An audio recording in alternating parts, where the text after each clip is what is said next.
नमस्कार दोस्तों, स्वागत है आप सभी का अपने YouTube channel the knowledge plaza में। उम्मीद करता हूं आप लोग स्वस्थ होंगे और अपनी तैयारी अच्छे से कर रहे होंगे। तो जैसा कि आप लोगों को पता है, आपका जो सुपर 20 बैच चल रहा है उसका आज चौथा दिन है। 1 जुलाई से ये जो सुपर 20 बैच चल रहा है उसका आज चौथा दिन है। आज हम आपको 100 क्वेश्चन कराएंगे। जैसा कि कल आपको बता दिया गया था कि कल आपको एग्रीकल्चर के 100 क्वेश्चन मिलेंगे। अब आपके पास समय कम बचा हुआ है, इसलिए आपको केवल जो इम्पोर्टेंट क्वेश्चन होंगे वही कराए जाएंगे। तो इसमें 50 एग्रोनॉमी के क्वेश्चन रहेंगे और 50 हॉर्टिकल्चर के क्वेश्चन रहेंगे। जो लोग चैनल पे अभी से जुड़ पाए हैं वो लोग ये जो हमारा 1 जुलाई से सुपर 20 बैच चल रहा है उसकी जो प्लेलिस्ट होगी उसमें जाके वो सारी वीडियो देख सकते हैं। और जो 7500 क्वेश्चन की महातांडव सीरीज चली थी उसके भी सारे वीडियो देख के वो भी उन क्वेश्चन को तैयार कर सकते हैं। चलिए, तो जो लोग चैनल पे पहली बार आए हुए हैं वो चैनल को सब्सक्राइब करेंगे, बेल आइकन प्रेस करेंगे ताकि आने वाले वीडियो की नोटिफिकेशन आपके पास समय से पहुंच सकें और आप समय से क्लास में आ सकें। चलिए, तो टाइम बिना वेस्ट किए हुए आगे के क्वेश्चन देखते हैं। सभी लोग आंसर करेंगे। आपका फर्स्ट क्वेश्चन दिया हुआ है, एग्रोनॉमी शब्द किस भाषा से लिया गया है? लैटिन, ग्रीक, अंग्रेजी या फ्रेंच? तो एग्रोनॉमी शब्द किस भाषा से लिया गया है? ये आपका ग्रीक वर्ड है।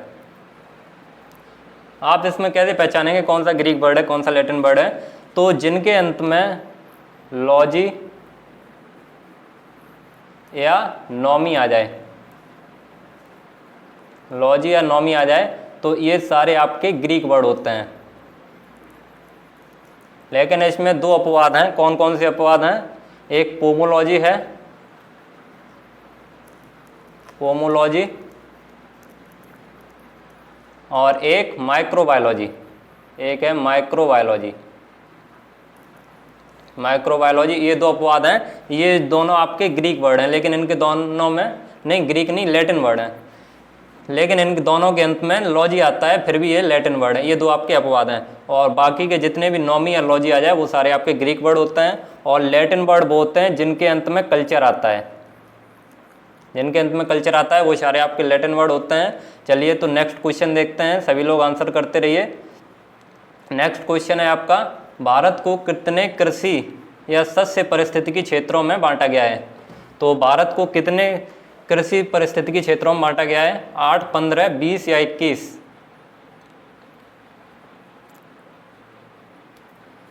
तो इसको बांटा गया है 21। डी ऑप्शन सही हो जाएगा इसका। चलिए, नेक्स्ट क्वेश्चन देखते हैं।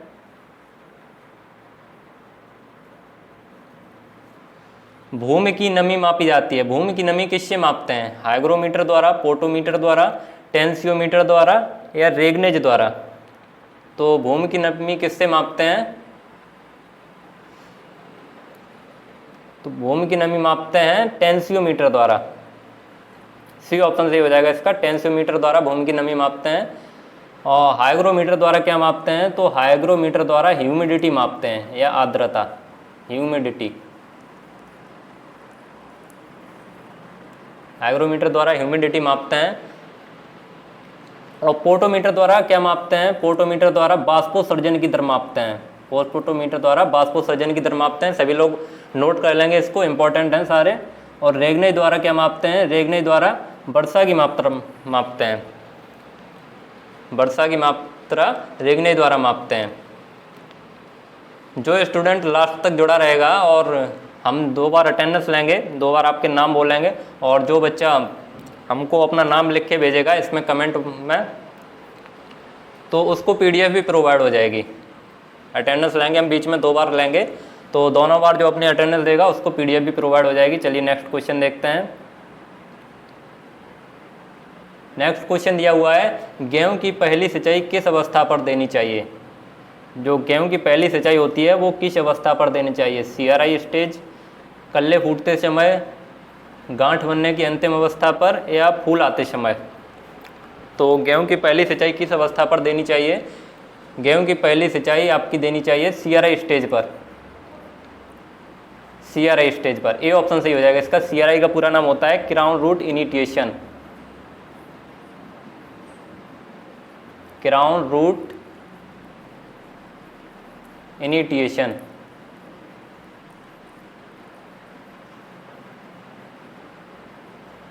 इसका पूरा नाम होता है crown root initiation. CRI stage पर अगर सिंचाई नहीं देते हैं तो फसल की उपज आधी रह जाती है, इसलिए सीआरआई स्टेज पर सिंचाई बहुत ज़रूरी होती है। चलिए नेक्स्ट क्वेश्चन देखते हैं। इसमें आपके 100 क्वेश्चन रहेंगे तो इसको 50 मिनट के लगभग कंप्लीट करा दिए जाएंगे, क्योंकि आपके पास टाइम कम है, इसलिए केवल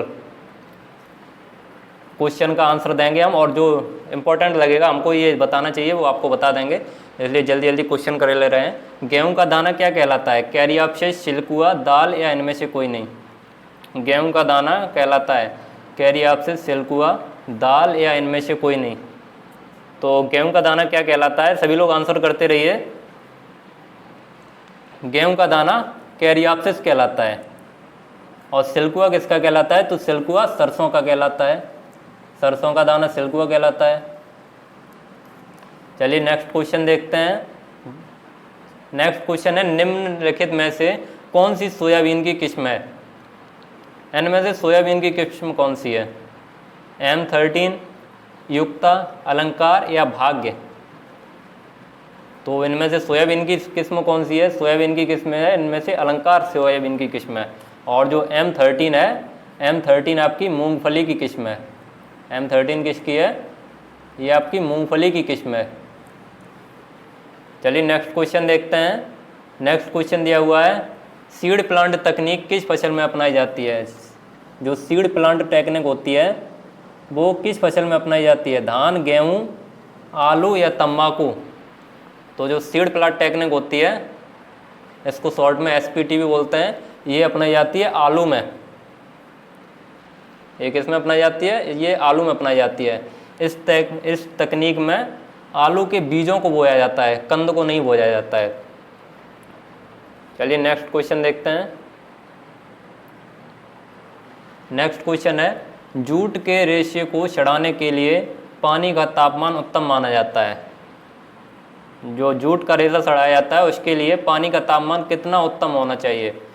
कितना होना चाहिए जो उत्तम माना जाएगा? 30 degree Celsius, 34 degree Celsius, 27 degree Celsius या 45 डिग्री सेल्सियस?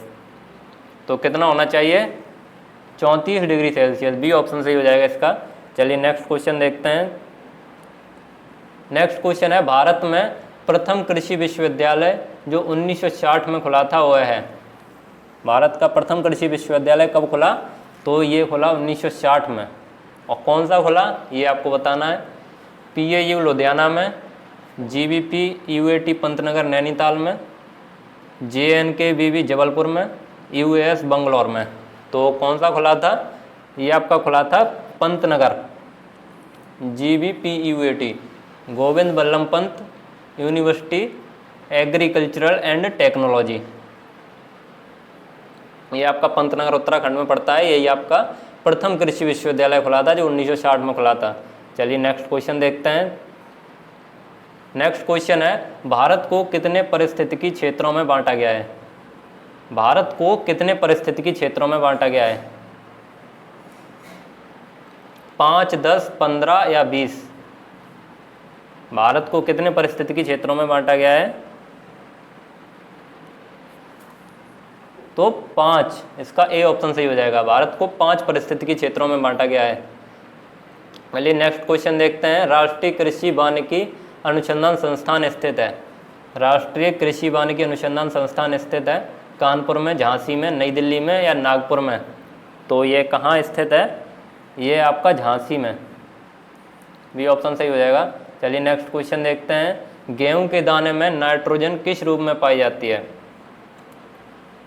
गेहूं के दाने में नाइट्रोजन किस रूप में पाई जाती है? ग्लूटेन, लाइसिन, नाइट्रेट या जैन? तो सभी लोग आंसर करेंगे इसका। गेहूं के दाने में नाइट्रोजन किस रूप में पाई जाती है? तो इसका सही आंसर हो जाएगा ग्लूटेन के रूप में, ग्लूटेन के रूप में। और जो ये जीन प्रोटीन होती है ये आपकी मक्का में पाई जाती है। मक्का में किसके रूप में नाइट्रोजन पाई जाती है? जीन के रूप में। गेहूं में कौन सी प्रोटीन पाई जाती है? तो ग्लूटेन प्रोटीन पाई जाती है गेहूं में, और मक्का में जीन प्रोटीन पाई जाती है। और गेहूं में नाइट्रोजन किस रूप में पाई जाती है? ग्लूटेन के रूप में।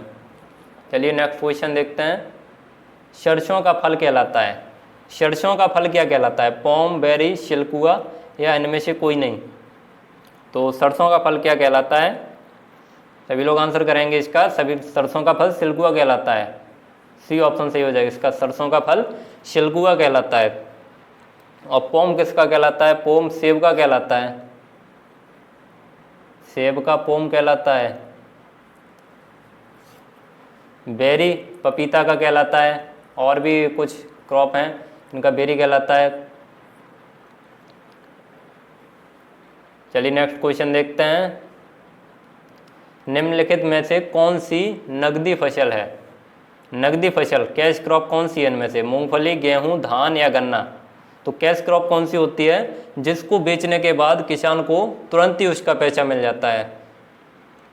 तो इसमें से कौन सी कैश क्रॉप है? मूंगफली, गेहूं, धान या चना? मूंगफली, गेहूं, धान या चना? तो इसमें से कौन सी कैश क्रॉप है? मूंगफली। ये ऑप्शन सही हो जाएगा इसका। चलिए नेक्स्ट क्वेश्चन देखते हैं। नेक्स्ट क्वेश्चन आपका, गन्ने के टुकड़ों को बोने से पहले किस रसायन से उपचारित किया जाता है? गन्ने के टुकड़ों को बोने से पहले किस रसायन से उपचारित किया जाता है? एल्ड्रिन, एग्लाल, थायूरिया से या जेनेब से? तो इसको किया जाता है एग्लाल से। किससे उपचारित किया जाता है? एग्लाल से उपचारित किया जाता है। बी ऑप्शन सही हो जाएगा। चलिए नेक्स्ट क्वेश्चन देखते हैं। नेक्स्ट क्वेश्चन है आपका, 6 रो बार्ले का वानस्पतिक नाम है। 6 रो बार्ले का वानस्पतिक नाम क्या है? हाइड्रियम वल्गेयर, हाइड्रियम इरेगुलर, हाइड्रियम डिस्टिकोन या इनमें से कोई नहीं? तो इसका सही आंसर क्या हो जाएगा? हाइड्रियम वल्गेयर। ये ऑप्शन सही हो जाएगा इसका। नेक्स्ट क्वेश्चन है, बरसीम का उत्पत्ति स्थान है। बरसीम का उत्पत्ति स्थान कहाँ है? भारत, जापान, चीन या इजिप्ट? तो बरसीम का उत्पत्ति स्थान कहाँ पे है? ये है आपका इजिप्ट में। चलिए नेक्स्ट क्वेश्चन देखते हैं। नेक्स्ट क्वेश्चन है आपका, निम्नलिखित में से कौन सी फसल में खैरा रोग लगता है? निम्नलिखित में से कौन सी फसल में खैरा रोग लगता है? तो खैरा रोग तो बहुत प्रसिद्ध है, ये तो सब लोगों को पता होना चाहिए। ये लगता है आपका धान में। तो खैरा रोग किस में लगता है? धान की फसल में जो है खैरा रोग लगता है। खैरा रोग इंपॉर्टेंट है, पूछ लिया जाता है। खैरा रोग जिंक की कमी से होता है।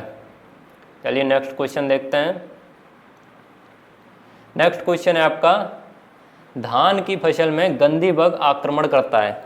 धान की फसल में गंधी बग कब आक्रमण करता है? सियारा स्टेज पर, फूल आने से पहले की अवस्था पर, फूल आने के बाद की अवस्था पर, या दाना सख्त पड़ते समय? तो गंधी बग कब आक्रमण करता है? सभी लोग आंसर करेंगे इसका।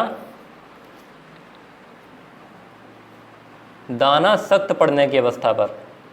जब दाना सख्त पड़ता है तब गंधी बग आक्रमण पड़ता है। चलिए नेक्स्ट क्वेश्चन देखते हैं। नेक्स्ट क्वेश्चन है आपका, मूंगफली का उत्पत्ति स्थान है। ये एक आध क्वेश्चन ऐसे हैं जो कम दिख रहे हैं, तो इनको हम बोल दे रहे हैं मूंगफली का उत्पत्ति स्थान है। अगर आप लोगों को दिक्कत हो रही हो देखने में, तो 144 पे साफ नहीं दिख रहा हो तो 240 क्वालिटी पे करके देखिए। 240 क्वालिटी पे बिल्कुल साफ दिखने लगेगा। जो लोग नए जुड़े हैं उनके लिए बता रहे हैं, पुरानों को तो पहले ही पता होगा। तो मूंगफली का उत्पत्ति स्थान कहाँ है? मूंगफली का उत्पत्ति स्थान है ब्राज़ील में। ये ऑप्शन सही हो जाएगा इसका। मूंगफली का उत्पत्ति स्थान ब्राज़ील में है। चलिए नेक्स्ट क्वेश्चन देखते हैं। मिस्कावी किस फसल की किस्म है? बरसीम की, जई की, लूसर्न की या नेपियर घास की? मिस्कावी किस फसल की किस्म है? बरसीम, जई, लूसर्न या नेपियर घास? तो ये आपकी बरसीम की किस्म है। चलिए नेक्स्ट क्वेश्चन देखते हैं। उड़द का उत्पत्ति स्थान है भारत, अफ्रीका, चीन या बर्मा? उड़द का उत्पत्ति स्थान कहाँ पे है? भारत में। ये ऑप्शन सही हो जाएगा इसका। सभी लोग आंसर करते रहिए। चलिए नेक्स्ट क्वेश्चन देखते हैं। गन्ने की वृद्धि के लिए कितने उपयुक्त तापक्रम आवश्यकता होती है? गन्ने की वृद्धि के लिए कितने उपयुक्त तापक्रम की आवश्यकता होती है? 15 से 20 डिग्री सेल्सियस, 20 से 25 डिग्री सेल्सियस, 25 से 30 डिग्री सेल्सियस या 30 से 35 डिग्री सेल्सियस। तो गन्ने की वृद्धि के लिए कितने उपयुक्त तापक्रम की आवश्यकता होती है? सभी लोग आंसर करेंगे 25 से 30 डिग्री सेल्सियस। 25 से 30 डिग्री सेल्सियस की आवश्यकता होती है। सी ऑप्शन सही हो जाएगा इसका। चलिए नेक्स्ट क्वेश्चन देखते हैं। आलू का वानस्पतिक नाम है। आलू का वानस्पतिक नाम क्या है? Pisum sativum, Solanum nigrum, Solanum tuberosum या कार्थेमस लेंटस। तो आलू का वानस्पतिक नाम क्या है? Solanum tuberosum. सी ऑप्शन सही हो जाएगा, सोलेनम ट्यूबरोसम। चलिए नेक्स्ट क्वेश्चन देखते हैं। अभी आपको हम अटेंडेंस देने के लिए बोलेंगे, तब आप लोग अपना नाम लिख के भेज देंगे जब हम बोलेंगे तब। अभी आप आंसर करते रहिए। ट्रिटिकेल एक संकरण है। ट्रिटिकेल एक संकरण है। गेहूं और जौ का, गेहूं और राई का, गेहूं और जई का या बाजरा और जौ का। तो ट्रिटिकेल किसका संकरण है? ट्रिटिकेल आपको हम पहले भी बता चुके हैं। तो इसका सभी लोग आंसर करेंगे, सभी लोगों को पता होगा। सभी लोग आंसर करिए इसका, ट्रिटिकेल किसका संकरण है? तो इसको हमने आपको बता दिया था, गेहूं और राई का। गेहूं और राई का संकरण है ट्रिटिकेल। चलिए नेक्स्ट क्वेश्चन देखते हैं। नेक्स्ट क्वेश्चन है आपका, कल्याण सोना निम्नलिखित में से किस फसल की किस्म है? कल्याण सोना निम्नलिखित में से किस फसल की किस्म है? जौ, धान, मक्का या गेहूं? तो कल्याण सोना किस फसल की किस्म है? यह है आपकी गेहूं की किस्म है कल्याण सोना। चलिए नेक्स्ट क्वेश्चन देखते हैं। मार्कोनी गेहूं का वानस्पतिक नाम क्या है? मार्कोनी गेहूं का वानस्पतिक नाम क्या है? Triticale durum, triticale aestivum, triticale डाइकोकम या ट्रिटिकेल स्पेल्टा। तो मार्कोनी गेहूं कौन, एक गेहूं की स्पीसीज है, उसका वानस्पतिक नाम क्या है? सभी लोग आंसर करेंगे मार्कोनी गेहूं का वानस्पतिक नाम। ट्रिटिकेल ड्यूरम, ये ऑप्शन सही हो जाएगा इसका। चलिए नेक्स्ट क्वेश्चन देखते हैं।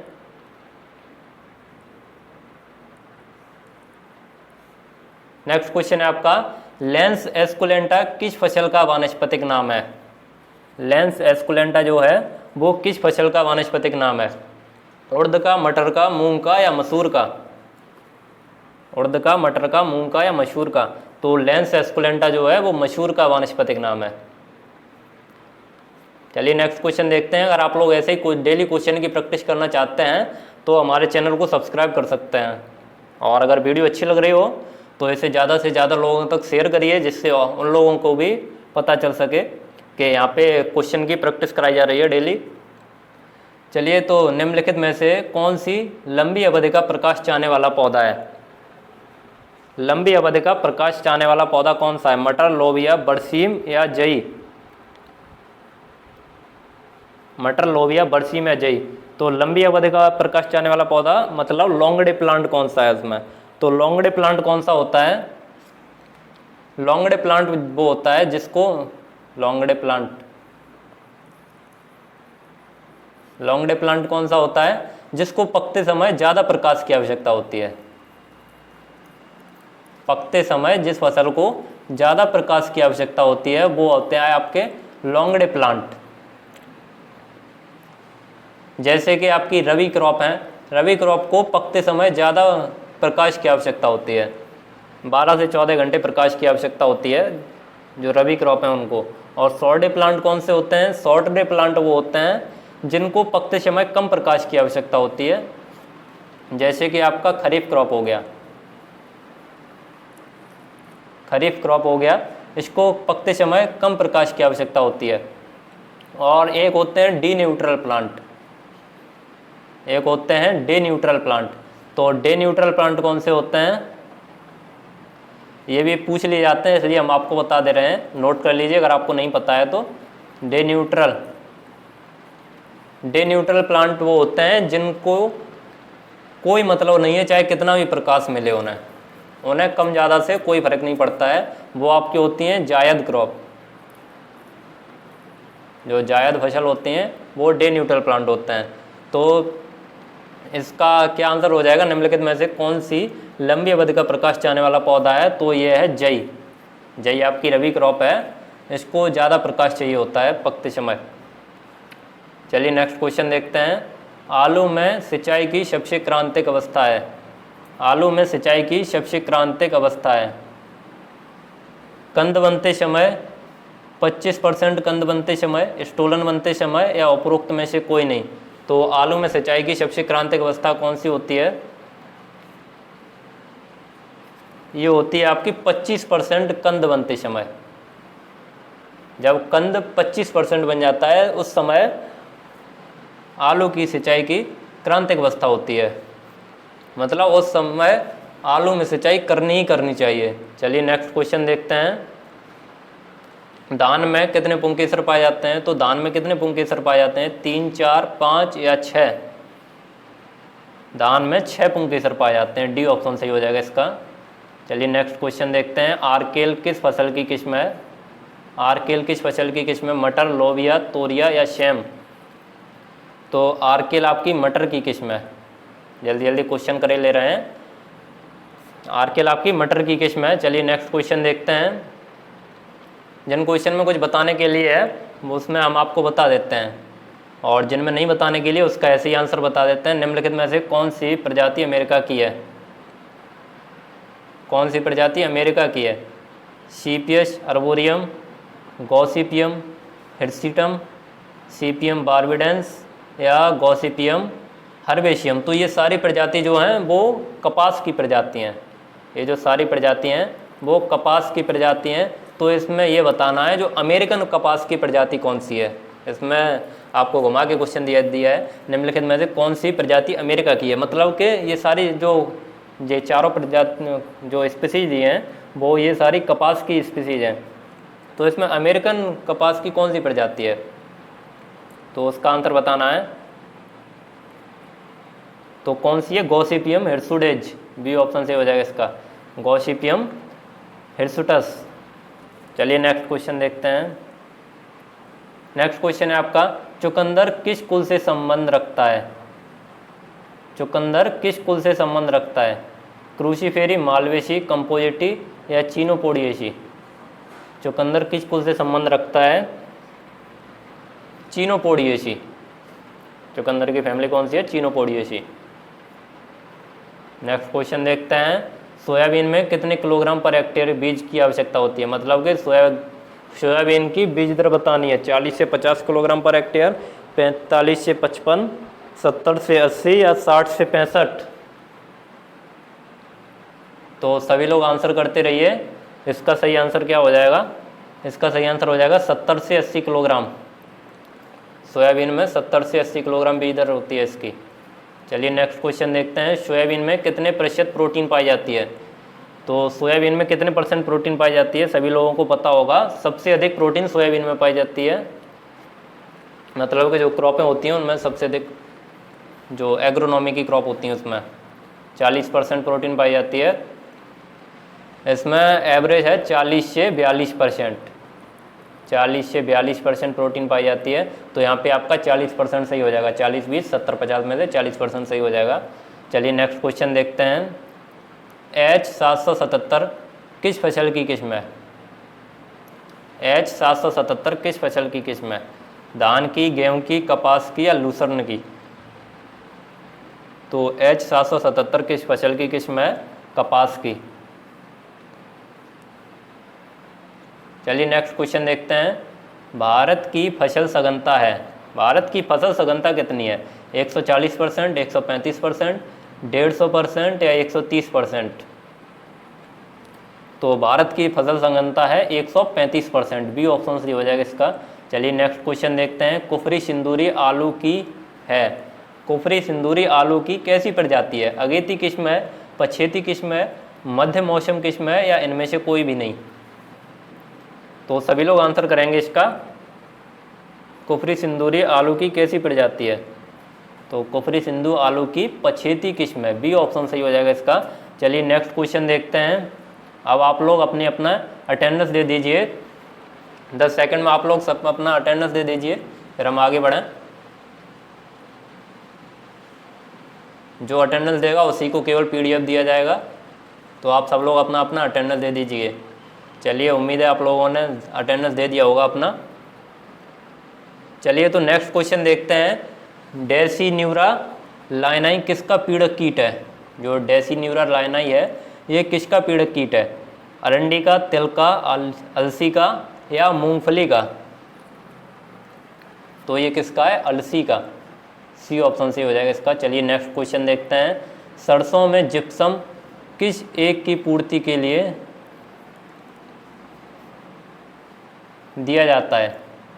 सरसों में जिप्सम किस एक की पूर्ति के लिए दिया जाता है? नाइट्रोजन के लिए, लोहे के लिए, गंधक के लिए या फास्फोरस के लिए? यहाँ पे अगर आपको देखने में दिक्कत हो रही हो तो क्वालिटी बढ़ा सकते हैं, क्योंकि यहाँ पे थोड़ी मिसप्रिंट हो गई है। सरसों में जिप्सम किस एक की पूर्ति के लिए दिया जाता है? तो इसका सही आंसर क्या हो जाएगा? गंधक के लिए। सरसों में जो जिप्सम दिया जाता है वो गंधक की पूर्ति के लिए दिया जाता है। चलिए नेक्स्ट क्वेश्चन देखते हैं। रोपण विधि द्वारा बासमती धान की बीज दर होती है। रोपण विधि द्वारा बासमती धान की बीज दर कितनी होती है? 25 से 30 किलोग्राम, 35 से 40 किलोग्राम, 45 से 60 किलोग्राम या 55 से 70 किलोग्राम? तो रोपण विधि द्वारा बासमती धान की बीज दर होती है 35 से 40 किलोग्राम। बी ऑप्शन सही हो जाएगा इसका, 35 से 40 किलोग्राम। चलिए नेक्स्ट क्वेश्चन देखते हैं। आपेक्षिक खरपतवार है, मतलब कि आपेक्षिक खरपतवार कौन सा है? खेत में उसी फसल का पौधा परंतु प्रजाति दूसरी। किसी फसल में अन्य फसल का पौधा, फसल के खेत में मौसमी खरपतवार या उपरोक्त सभी? तो सभी लोग आंसर करेंगे इसका। आपेक्षिक खरपतवार है किसी फसल में अन्य फसल का पौधा। किसी फसल में अन्य फसल का पौधा आ जाता है तो उसे आपेक्षिक खरपतवार बोलते हैं। आपेक्षिक खरपतवार किसे बोलते हैं? किसी फसल में अन्य फसल का पौधा आ जाना आपेक्षिक खरपतवार कहलाता है। चलिए नेक्स्ट क्वेश्चन देखते हैं। आपके एग्रोनॉमी के क्वेश्चन समाप्त होने वाले हैं, उसके बाद हॉर्टिकल्चर के क्वेश्चन चलेंगे। जल्दी जल्दी वो भी सारे समाप्त कर लेंगे। तो चिप्सोना प्रजाति है। चिप्सोना किसकी प्रजाति है? ये तो सब लोगों को पता होगा। चिप्सोना आलू की प्रजाति है। जो शुगर फ्री प्रजाति होती है चिप्सोना आलू की प्रजाति है। ये चिप्स बनाने के लिए प्रयोग की जाती है। जो चिप्सोना प्रजाति होती है ये किसके लिए प्रयोग की जाती है? चिप्स बनाने के लिए। पूछ लिया जाता है कि चिप्स बनाने के लिए आलू की कौन सी प्रजाति प्रयोग की जाती है, तो वो है आपकी चिप्सोना। चलिए नेक्स्ट क्वेश्चन देखते हैं। दलहनी फसलों में नाइट्रोजन स्थिरीकरण होता है। दलहनी फसलों में नाइट्रोजन स्थिरीकरण होता है एजिटोबैक्टर द्वारा, राइजोबियम द्वारा, नाइट्रोबैक्टर द्वारा या नीली हरी शैवाल द्वारा? दलहनी फसलों में नाइट्रोजन स्थिरीकरण किसके द्वारा होता है? सभी लोग आंसर करिए इसका। इसका सही आंसर क्या हो जाएगा? राइजोबियम द्वारा। दलहनी फसलों में नाइट्रोजन स्थिरीकरण राइजोबियम द्वारा होता है।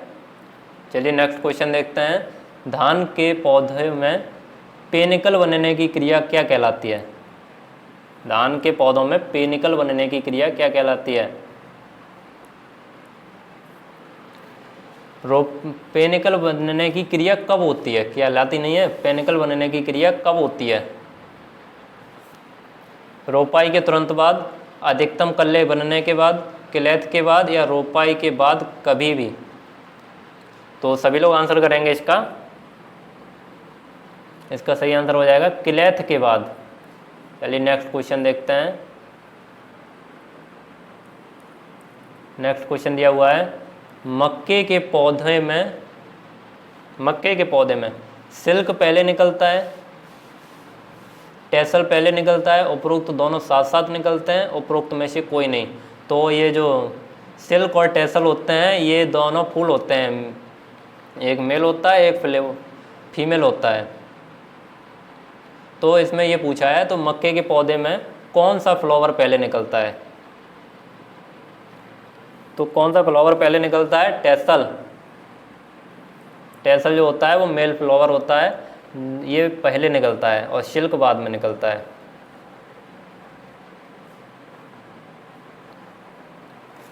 मक्के। चलिए नेक्स्ट क्वेश्चन देखते हैं।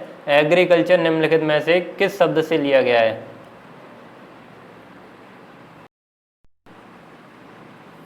तो एग्रीकल्चर निम्नलिखित में से किस शब्द से लिया गया है? लैटिन, ग्रीक, हिब्रू या इनमें से कोई नहीं? तो इसका सही आंसर क्या हो जाएगा? लैटिन। मैंने आपको पहले ही बताया था, जिसमें कल्चर आ जाए वो सारे आपके लैटिन वर्ड होते हैं। चलिए नेक्स्ट क्वेश्चन देखते हैं। उत्तर प्रदेश में कुल कितने कृषि जलवायु क्षेत्र हैं? उत्तर प्रदेश में कुल कितने कृषि जलवायु क्षेत्र हैं? 8, 7, 9 या 10? तो उत्तर प्रदेश में आपके 9 कृषि जलवायु क्षेत्र हैं। सी ऑप्शन से हो जाएगा। चलिए नेक्स्ट क्वेश्चन देखते हैं। ये लास्ट क्वेश्चन है एग्रोनॉमी का, उसके बाद हॉर्टिकल्चर के क्वेश्चन देखेंगे। भारत में कितने कृषि जलवायु क्षेत्र हैं? भारत में कितने कृषि जलवायु क्षेत्र हैं? 14, 18, 20 या 15? भारत में कितने कृषि जलवायु क्षेत्र हैं? 14, 18, 20 या 15? तो ये आपके 15, डी ऑप्शन सही हो जाएगा इसका।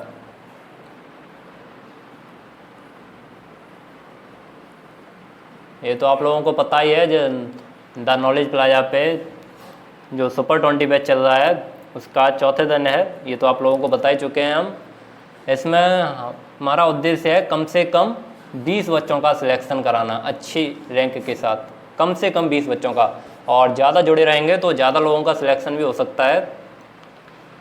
चलिए तो कंटिन्यू करते हैं क्वेश्चन। ये आपके हॉर्टिकल्चर के क्वेश्चन आ गए हैं। इसमें आपका फर्स्ट क्वेश्चन दिया हुआ है, एक व्यक्ति के लिए संतुलित आहार में पत्ती वाली सब्जी की कितनी मात्रा प्रतिदिन उपभोग हेतु आवश्यक होती है? तो इसका सही आंसर क्या हो जाएगा? 80 ग्राम, 100 ग्राम, 115 ग्राम, 120 ग्राम। तो इसका सही आंसर हो जाएगा 120 ग्राम। चलिए नेक्स्ट क्वेश्चन देखते हैं। पात गोभी का वानस्पतिक नाम है? पात गोभी का वानस्पतिक नाम है Brassica oleracea, Brassica oleracea, Brassica capitata, Brassica oleracea, Brassica botrytis, Brassica oleracea, Brassica caulorapa, Brassica oleracea, Brassica italica. तो पात गोभी का वानस्पतिक नाम क्या है? Brassica oleracea, Brassica capitata. ये ऑप्शन सही हो जाएगा। चलिए नेक्स्ट क्वेश्चन देखते हैं। पात गोभी का खाया जाने वाला भाग है पत्ती, सीड्स, जड़ या तना? पात गोभी का खाया जाने वाला भाग है तो क्या खाया जाता है? सीड्स, बी ऑप्शन से हो जाएगा। पात गोभी है एक शीत ऋतु की फसल, ग्रीष्म ऋतु की फसल, बसंत ऋतु की फसल या वर्षा ऋतु की फसल? तो पात गोभी कौन सी फसल है? सभी लोग आंसर करेंगे पात गोभी शीत ऋतु की फसल है। ये ऑप्शन सही हो जाएगा इसका। चलिए नेक्स्ट क्वेश्चन देखते हैं। इसके भी 50 क्वेश्चन हैं, जल्दी जल्दी करे ले रहे हैं इनको भी। पात गोभी की 1 हेक्टेयर फसल के लिए पौधरोपण हेतु आवश्यक बीज की मात्रा होनी चाहिए? पात गोभी की 1 हेक्टेयर फसल के रोपण के लिए आवश्यक हेतु बीज की मात्रा कितनी होनी चाहिए? 200 से 250 ग्राम, 300 से 400 ग्राम, 400 से 500 ग्राम या 550 से 650 ग्राम? तो सही आंसर हो जाएगा 400 से 500 ग्राम, सी ऑप्शन से हो जाएगा। चलिए नेक्स्ट क्वेश्चन देखते हैं। सर्वाधिक पुरातन उद्यान है? तैरता हुआ उद्यान, छत उद्यान, बाजार उद्यान या रसोई उद्यान? तो कौन सा है? रसोई उद्यान। चलिए नेक्स्ट क्वेश्चन देखते हैं। नेक्स्ट क्वेश्चन है, कौन सी सब्जी मुख्य रूप से हरित गृह या ग्रीन हाउस के अंदर सफलतापूर्वक उगाई जाती है? खीरा, लौकी, तरबूज या टिड्डा?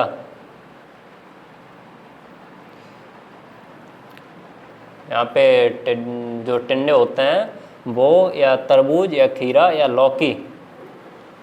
तो कौन सी सब्जी मुख्य रूप से ग्रीन हाउस के अंदर सफलतापूर्वक उगाई जाती है? तो ये आपका खीरा। इम्पोर्टेंट क्वेश्चन है ये सारे इम्पोर्टेंट क्वेश्चन है, इसलिए आपको बताने की ज़रूरत नहीं है कि इम्पोर्टेंट है, लेकिन ये ज़्यादा इम्पोर्टेंट है, याद कर लेना इसको। याद तो आपको सारे ही करना है, सारे जो आपके एग्जाम में पूछे जा सकते हैं वही क्वेश्चन कराए जा रहे हैं। क्वारी किस सब्जी की उन्नतशील वैरायटी है? जो क्वारी है वो किस सब्जी की उन्नतशील वैरायटी है? पात गोभी, गांठ गोभी, फूल गोभी या स्प्राउट ब्रोकली? किसकी है? फूल गोभी की, सी ऑप्शन से हो जाएगा। चलिए नेक्स्ट क्वेश्चन देखते हैं। पात गोभी की पछेती किस्म है? पूसा ड्रम हेड, गोल्डन एकड़, प्राइड ऑफ इंडिया या सितंबर? तो पात गोभी की पछेती किस्म कौन सी है? पूषा ड्रम हेड, ये ऑप्शन सही हो जाएगा। चलिए नेक्स्ट क्वेश्चन देखते हैं। फूल गोभी को वानस्पतिक रूप से किस नाम से जाना जाता है? फूल गोभी को वानस्पतिक रूप से किस नाम से जाना जाता है, मतलब फूल गोभी का वानस्पतिक नाम क्या है? Brassica oleracea, Brassica caulorapa, Brassica oleracea, Brassica botrytis, Brassica oleracea, Brassica capitata, Brassica oleracea, Brassica italica. तो इसका सही आंसर हो जाएगा Brassica oleracea, Brassica botrytis, B option सही हो जाएगा इसका। चलिए नेक्स्ट क्वेश्चन देखते हैं। पात गोभी का मूल स्थान है, पात गोभी का मूल स्थान कहाँ पे है? संयुक्त राज्य अमेरिका, ब्राज़ील, भूमध्य सागरीय क्षेत्र, उपरोक्त में से कोई नहीं। तो पात गोभी का मूल स्थान कहाँ पे है? इसका सही आंसर हो जाएगा भूमध्य सागरीय क्षेत्र, सी ऑप्शन सही हो जाएगा। चलिए नेक्स्ट क्वेश्चन देखते हैं। सितंबर किस फसल की किस्म है? पात गोभी, गांठ गोभी, मटर या फूल गोभी? तो सितंबर आपकी पात गोभी की किस्म है, ये ऑप्शन सही हो जाएगा। सितंबर किसकी किस्म है? पात गोभी की किस्म है। चलिए नेक्स्ट क्वेश्चन देखते हैं। नेक्स्ट क्वेश्चन है, निम्नलिखित में से कौन सी फूल गोभी की अकेती किस्म है? पूसा सिंथेटिक, सिलेक्शन 7, हिसार 1, पूसा केतकी। तो इनमें से फूल गोभी की अगेती किस्म कौन सी है? पूसा केतकी, डी ऑप्शन सही हो जाएगा। चलिए नेक्स्ट क्वेश्चन देखते हैं। डायमंड बैक मॉथ नामक कीट किस सब्जी का है? डायमंड बैक मॉथ नामक कीट किस सब्जी का है? मटर, टमाटर, फूल गोभी या लौकी? तो ये है आपका फूल गोभी का। सभी लोग आंसर करते रहिए। चलिए नेक्स्ट क्वेश्चन देखते हैं। गांठ गोभी की फसल के लिए पौधरोपण हेतु बीज की मात्रा होनी चाहिए। गांठ गोभी की फसल के लिए पौधरोपण हेतु बीज की मात्रा कितनी होनी चाहिए? 500 ग्राम, 800 ग्राम, 1 से 1.5 किलोग्राम या 2.4 किलोग्राम? तो इसका सही आंसर हो जाएगा 1 से 1.5 किलोग्राम। जो कोल क्रॉप होती हैं उसमें सबसे ज़्यादा बीज दर गांठ गोभी की ही होती है, ये भी आप लोग याद कर लेंगे। चलिए नेक्स्ट क्वेश्चन देखते हैं। गांठ गोभी की पछेती पकने वाली किस्म है? White Vienna, purple Vienna, A and B दोनों या इनमें से कोई नहीं? तो गांठ गोभी की पछेती पकने वाली किस्म कौन सी है? पर्पल वियना, बी ऑप्शन सही हो जाएगा इसका। चलिए नेक्स्ट क्वेश्चन देखते हैं। स्प्राउट ब्रोकली का जन्म स्थान है? स्प्राउट ब्रोकली का जन्म स्थान कहाँ पे है? अमेरिका, भारत, चीन या इटली? सभी लोग आंसर करिए इसका। स्प्राउट ब्रोकली का जन्म स्थान तो कहाँ पे है? इटली में, डी ऑप्शन सही हो जाएगा। चलिए नेक्स्ट क्वेश्चन देखते हैं। केंद्रीय आलू अनुसंधान संस्थान CPRI शिमला, हिमाचल प्रदेश में है, इसकी स्थापना कब हुई थी? जो CPRI शिमला में है, इसकी स्थापना कब हुई थी? 1950, 1952, 1949 या 1955? तो इसकी स्थापना हुई थी 1949 में। और CPRI कहाँ स्थित है? शिमला, हिमाचल प्रदेश। चलिए नेक्स्ट क्वेश्चन देखते हैं। अगर आप लोगों को किसी भी क्वेश्चन में कोई दिक्कत हो रही हो तो आप पूछ सकते हैं, आपको उसका सॉल्यूशन मिलेगा। वानस्पतिक रूप से ब्रुसेल्स स्प्राउट है? वानस्पतिक रूप से ब्रुसेल्स स्प्राउट है Brassica oleracea, Brassica capitata, Brassica oleracea, Brassica italica, Brassica oleracea, Brassica gemmifera, Brassica oleracea, Brassica botrytis? तो इसका सही आंसर हो जाएगा सी ऑप्शन सही हो जाएगा इसका। चलिए नेक्स्ट क्वेश्चन देखते हैं। बैंगन या एग प्लांट के फल में कड़वाहट का कारण है? बैंगन या एग प्लांट के फल में कड़वाहट का क्या कारण है?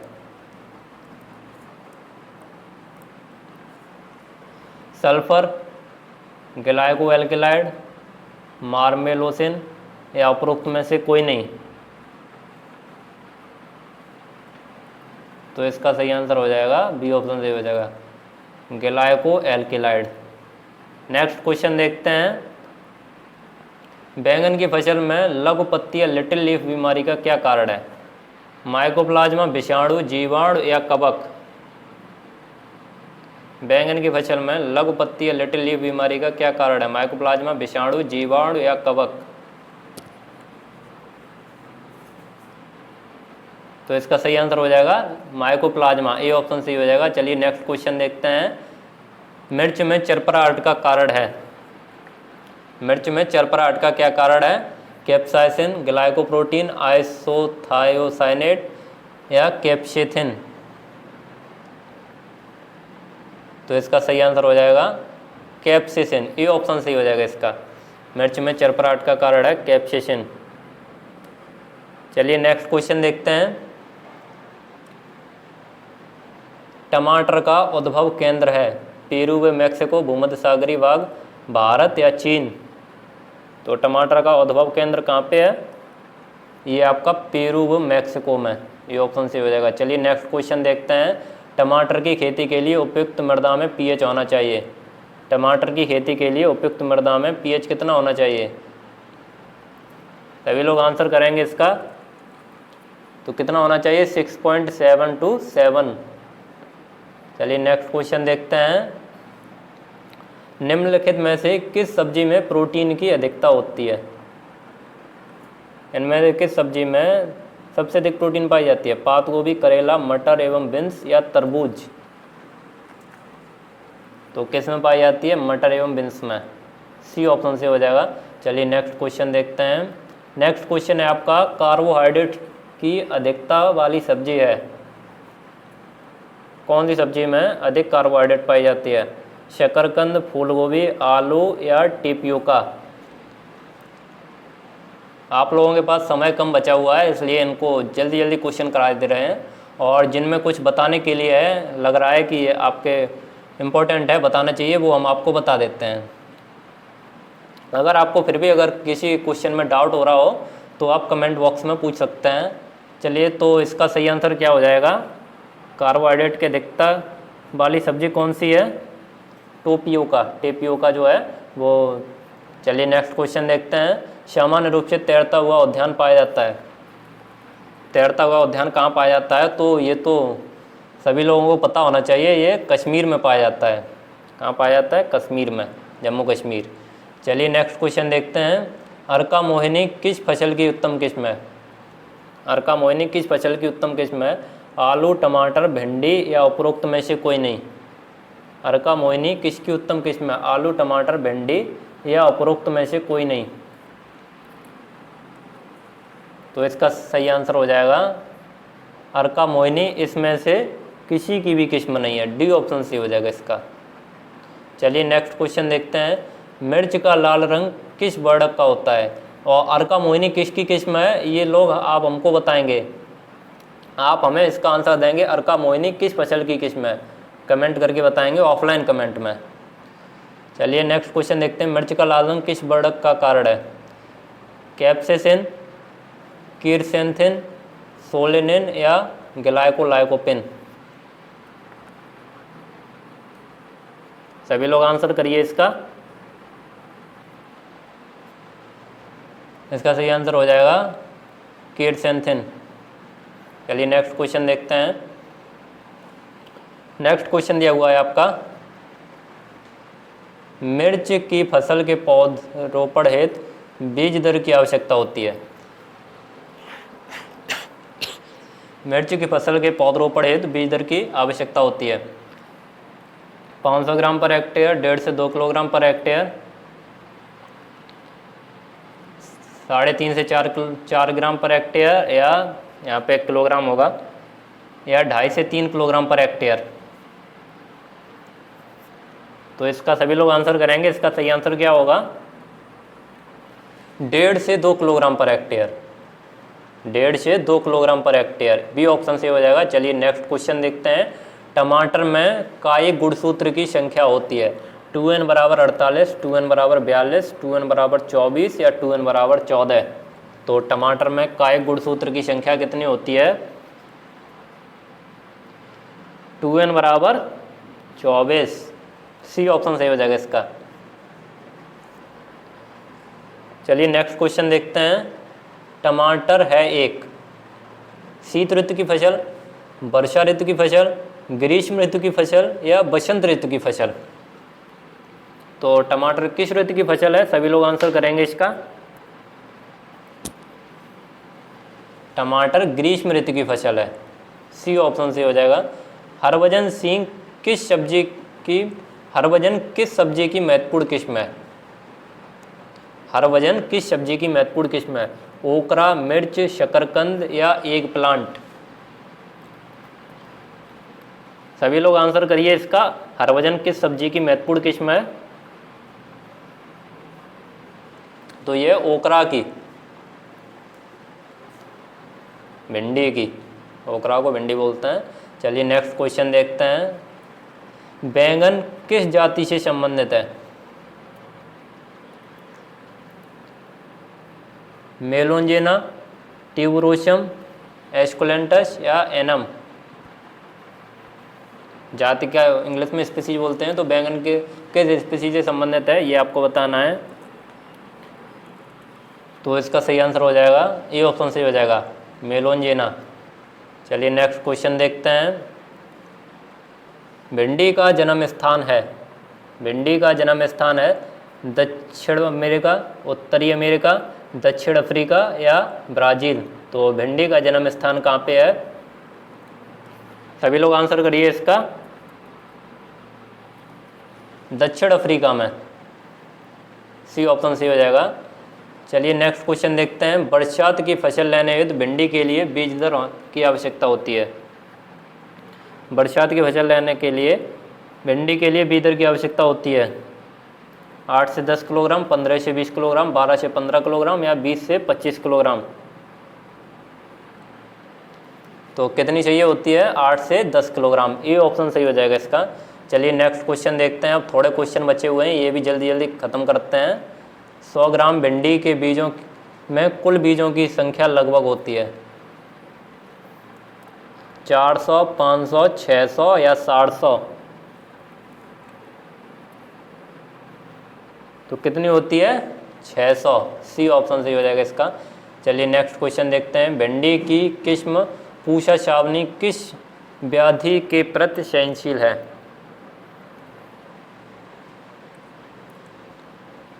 YBMB, leaf white, fusarium built या पाउडरी मिल्ड्यू? तो इसका सही आंसर क्या हो जाएगा? ए ऑप्शन से हो जाएगा इसका, YBMB। चलिए नेक्स्ट क्वेश्चन देखते हैं। टमाटर में ब्लूशम एंड राट किस तत्व की कमी के कारण घटित होता है? टमाटर में ब्लूशम एंड राट किस तत्व की कमी के कारण घटित होता है? बोरान, कैल्शियम, मैग्नीशियम या कॉपर? तो इसका सही आंसर क्या हो जाएगा? कैल्शियम, बी ऑप्शन से हो जाएगा इसका। चलिए नेक्स्ट क्वेश्चन देखते हैं। विटामिन सी का अच्छा स्रोत है, विटामिन सी का अच्छा स्रोत कौन सा है इनमें से? आलू, शकरकंद, लहसुन या हरी मिर्च? तो इसका सही आंसर क्या हो जाएगा? हरी मिर्च, डी ऑप्शन से हो जाएगा इसका। चलिए नेक्स्ट क्वेश्चन देखते हैं। पात गोभी की पहली संश्लेषित किस्म वर्ष विकसित की गई? पात गोभी की पहली संश्लेषित किस्म किस वर्ष विकसित की गई? 1990, 1991, 1992 या 1993?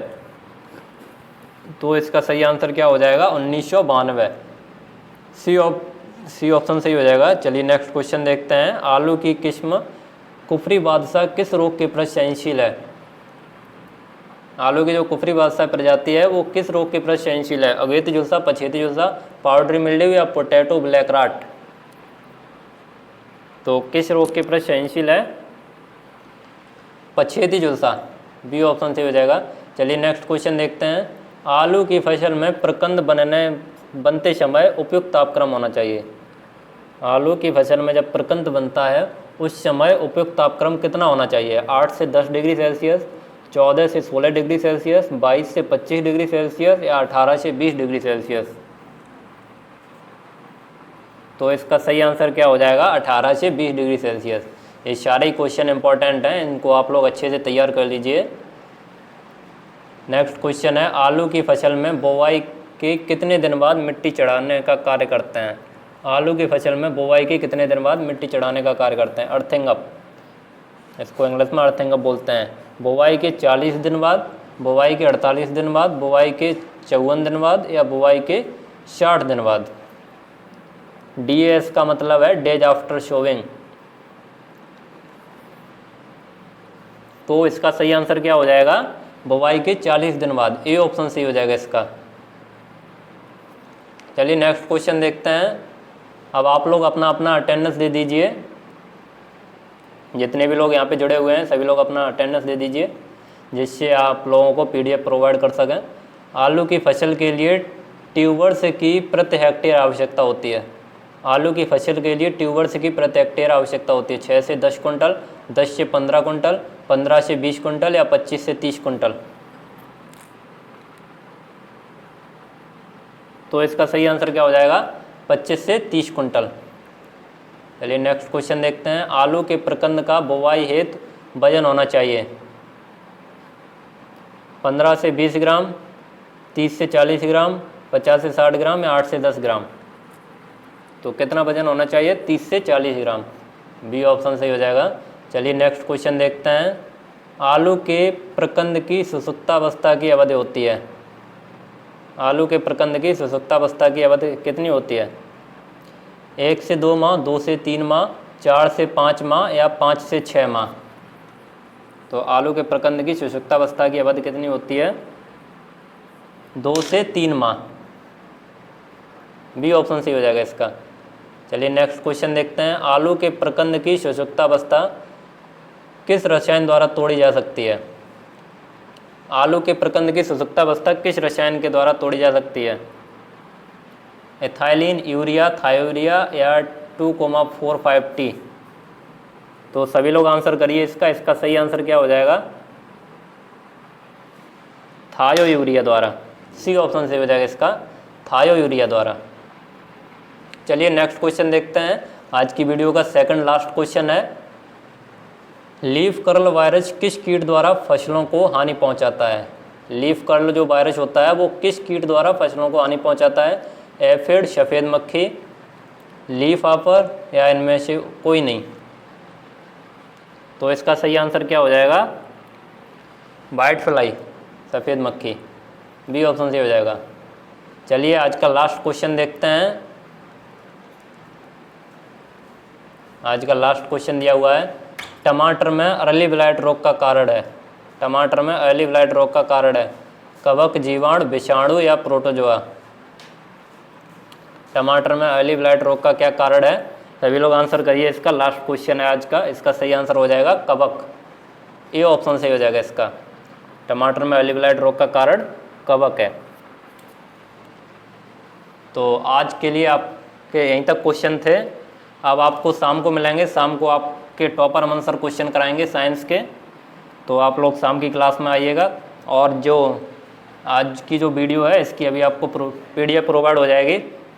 जिन लोगों ने हमें अटेंडेंस दिया उन लोगों को PDF प्रोवाइड कर दी जाएगी। और जिन लोगों ने लास्ट तक आंसर दिए हैं तो आप लोग इनको तैयार कर लीजिए। तब तक ये सारे जो क्वेश्चन कराए जा रहे हैं इनको आप साथ के साथ तैयार करते चलिए और अपना सिलेक्शन पाइए, क्योंकि आप लोगों के पास समय बहुत कम बचा हुआ है। आप अगर साथ के साथ तैयार नहीं करेंगे तो बहुत ढेर सारा हो जाएगा, इसलिए इनको साथ के साथ तैयार करते चलिए। चलिए, तो लास्ट तक जुड़ने के लिए बहुत बहुत धन्यवाद। जो लोग चैनल पे पहली बार आए हुए थे वो चैनल को सब्सक्राइब करेंगे और बेल आइकन प्रेस करेंगे ताकि आने वाली वीडियो की नोटिफिकेशन आपके पास समय से पहुंच सकें। और अगर वीडियो अच्छी लगी रही हो तो इसे लाइक करिए और ज़्यादा से ज़्यादा लोगों के साथ शेयर करिए। और जो लोग यहाँ पे क्वेश्चन की डेली प्रैक्टिस करना चाहते हैं वो लोग चैनल को सब्सक्राइब भी कर सकते हैं। चलिए, तो अब मिलेंगे आपको शाम को आपके टॉपर आंसर कराएंगे, साइंस की प्रैक्टिस कराएंगे। तो आइएगा सभी लोग शाम की क्लास में। तब तक के लिए जय हिंद, वंदे मातरम।